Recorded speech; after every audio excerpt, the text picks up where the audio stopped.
Cris de la terre.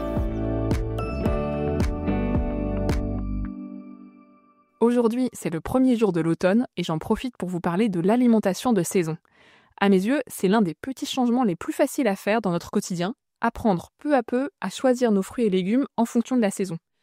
Le début de l'automne est un très bon moment pour se lancer, il y a une profusion de fruits et légumes disponibles et en même temps, on sent qu'un changement s'amorce. Je vous propose ce petit défi, essayez de suivre cette évolution au plus près dans le mois qui vient. Est-ce que vous savez quels sont les produits de saison en ce moment ? C'est encore la saison des courgettes, des aubergines, des poivrons, des dernières tomates. On trouve encore du concombre, des haricots verts, des artichauts. Et on peut commencer à manger les premières courges, des poireaux, des carottes, tous ces légumes qu'on associe davantage à l'automne et à l'hiver. Pour les fruits aussi, c'est vraiment la transition entre la belle saison et la saison froide. On trouve encore des mirabelles, des reines-claudes et autres prunes.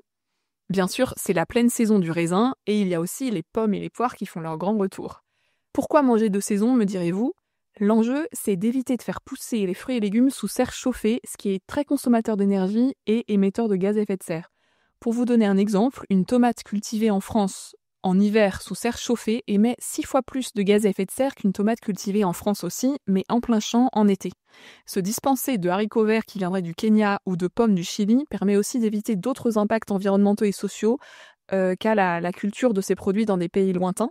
Par exemple, une tomate produite au Maroc consomme beaucoup plus d'eau qu'une tomate produite en France, et quand certains produits frais sont transportés par avion, leur transport a bien sûr un très mauvais bilan carbone.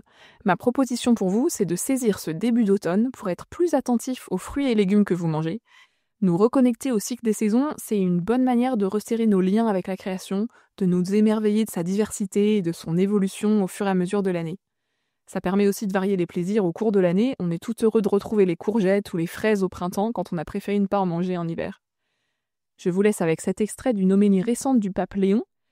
La sauvegarde de la création représente une véritable vocation pour chaque être humain, un engagement à accomplir dans la création même, sans jamais oublier que nous sommes des créatures parmi les créatures et non des créateurs.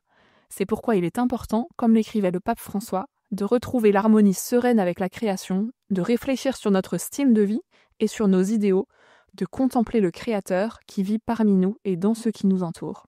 Et pour ma part, je vous dis à très bientôt.